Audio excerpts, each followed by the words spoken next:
Hey everyone, Anders here. In this video, we're going to go over the test server Black Desert updates for this week. Next week on test server, we will be starting the complete combat system overhaul, which means resistances in PvP are going to be going away. Class-to-class ratios are being simplified. Mouse to move in PvE and PvP is being disabled. Grapples are getting a wind-up or visual effect, and the monster AP formula will be changing so that your attack power becomes even less effective past the grind spot soft cap. Today, we received a preview of what they plan to change. So first, let's start with the stats UI update. The My Stats window has been improved to allow you to more easily check the detailed stats currently applied to your character. They have added a detailed stats option, giving you even more information. Mouse movement while using skills has been disabled. It will, however, still be active for normal movement and life skills like gathering. You will now get a monster AP plus 8 bonus for every 1 sheet AP you have over 310 attack power. With this change, Monster Zone AP soft caps have also been updated. Dark Seeker's Retreat used to have a soft cap of 1150 AP, but after the update, the soft cap will be 1490. From now on, every attack power point you go above the soft cap of a monster zone will be reduced in efficiency. Only 5% of the additional attack power will function on normal monsters. This changes when fighting elite monsters that may spawn. With elites, only 50% of the additional attack power will function. With these changes, loot tables will be updated and improved to better match the monster zone requirements. Agris Fever will also be updated and now works at more or less the same efficiency in every single monster zone, so that you don't need to classify some grind spots as Agris spots versus non-Agris. With the changes to monster zone loot tables and Agris efficiency, they hope to make all spots function the same with Agris, so you can choose where you want to grind and when you want to use Agris. Tunkuda as a grind spot is not very popular, so they will be changing it into a solo monster zone. For damage reduction rate, they have updated DR rate buff effects to no longer stack with one another. The protected area debuff you get when receiving a damage reduction rate buff has been changed so that you cannot receive DR rate buffs that last longer than 6 seconds or have a 50% or greater DR rate buff. For skill add-ons, effects like extra damage against monsters, extra damage against humans, and extra damage reduction against humans have all been removed. The bonuses you used to have been pre-applied to your character, and they hope removing these effects from add-ons will allow you to use the same skill add-on loadout in PvE and PvP. Accuracy rate has been removed from skills and summon skills. Instead, Infinite Mastery will gain the equivalent of 100 accuracy for the passive. The accuracy rate increase effects in passive skills are applied by replacing the accuracy rate with all accuracy plus 4 for every 1% accuracy rate. The effects of decreased accuracy rate, increased evasion rate, and decreased evasion rate will be applied as an all accuracy or all evasion plus 4 for every 1% rate. For class damage ratios, they have divided all classes into 3 subcategories. The first category is Guardian, but much more likely to be called Ward or Defense or Guard, something along those lines to avoid confusion with the actual Guardian class. This Ward category includes Succession Warrior, Berserker, Valkyrie, Striker, Guardian, Nova, Corsair, and Dracania, and Awakening Valkyrie, Mystic, Shy, Guardian, and Scholar. The next subcategory is being called Rush, and it includes Succession Mewa, Dark Knight, Mystic, Wusa, Megu, and Dosa, and Awakening Warrior, Sorceress, Ranger, Berserker, Tamer, Musa, Wizard, Witch, Ninja, Kuno, Striker, Lon, Hashashin,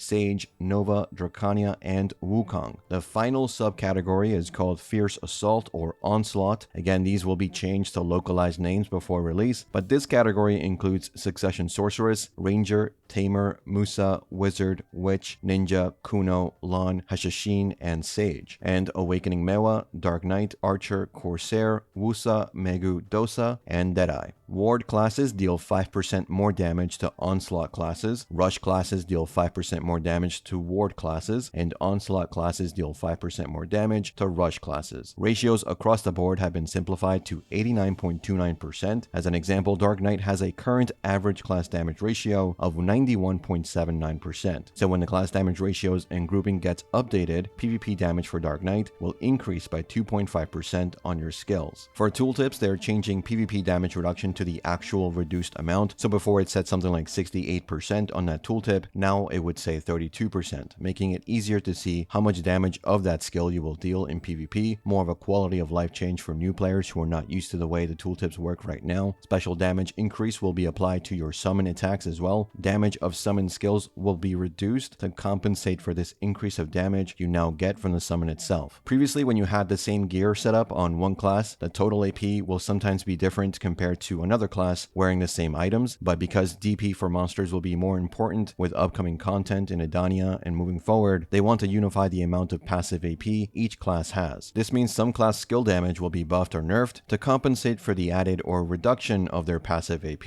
For the same reason, the defense reduction effect and special damage increase effect will also have a greater impact than before, so they will be changed as well. In order to prevent the percent reduction effect from becoming too strong in endgame monster zones, all skills that reduce defense by a percentage, such as Shy's Misty Haze skill, will be changed to be a fixed value effect. Shy will be receiving improved PvP abilities, including increased damage. If a skill that has special damage increase effects gets reduced or removed, these skills or effects will be changed to something that suits the characteristics of that class. Class balance will be readjusted after we get these core combat and system changes sometime in August. The resistance reduction and ignore resistance effects that are applied when a hit is successful or when a skill is used will be removed, and the AP increasing skill with a grab resistance ignoring effect will also be removed. This means any passives or buffs you have on your class that change the resistance of yours or other classes will be removed and replaced with a different effect. All grapple abilities will now have an effect added to indicate that it is a grapple skill being used. This can be seen on all types of graphical settings, including optimization mode and lower effect opacities. Close range and long range grapple skills will be changed so that the character rotates towards the camera only immediately after the grab is cast and cannot rotate afterwards. The dash grapple skill will be changed so that the character rotates towards the camera only during the start of the dash and cannot rotate immediately before the grab. For close range grapples, the preceding action will be changed to take 0.3 seconds longer. For rush grapples, the preceding action will be changed to take 0.3 to 0.4 seconds depending on the distance, including the time while rushing. For long distance grapples, the preceding action will be changed to take 0.4 to 0.7 seconds depending on the distance. Now when you fail to grapple, the time it takes for you to chain another skill immediately afterwards has been unified to be 0.4 seconds. When this update goes live, all skills will be reset, all skill add-ons and presets will also be deleted. Extra damage to humans no longer affects players, and instead the new effect extra damage to players has been added and will be added to item effects that have the extra AP to all species effect among the main weapon and awakening weapon effects. Certain items have been updated. For example, L-cars now give more accuracy. Offhand weapons like Kudum and Blackstar no longer have the ignore all resistance effect, and instead they have increased resistance by 10% since resistance is still applied in PvE. All of these items and damage updates are subject to change before these go live. Release date will be the 23rd of July or the end of the month at the latest, depending on internal testing.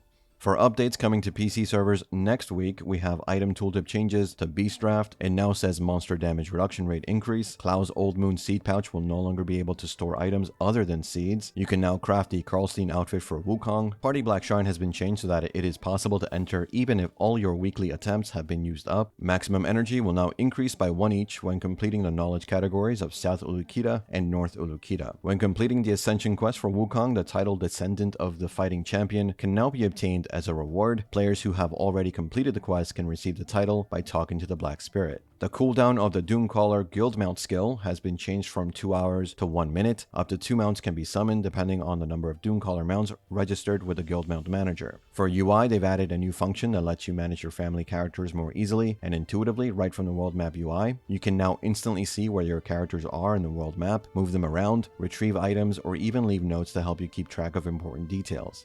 You can log out of the currently logged in character and log in with a character you've selected on the world map. You can transport characters to any town or city for free, but to normal nodes it will cost you 5 million silver. The time it takes to transport that character, regardless of distance, is 20 minutes. If there is a mount carrying trade goods, the character cannot move. If the currently connected character does not have a compass, you cannot move a character located in a desert or ocean to another location, or move a character from another area to a desert or ocean. For Wukong, they have improved upheaval so that when used in a combo while an enemy is in front of you, the skill will immediately connect to attack. For Tormenting Spike, your SC skill, and Heaven's Pivot, your Shift C skill, they will now cast faster when used after Buddha's Finger and Upheaval. Your Dash skill has been improved to link with more skills and transition more smoothly. That's all the updates for today. Let me know what you think about the combat system changes down in the comments. And as always, thanks for watching. Thanks for listening.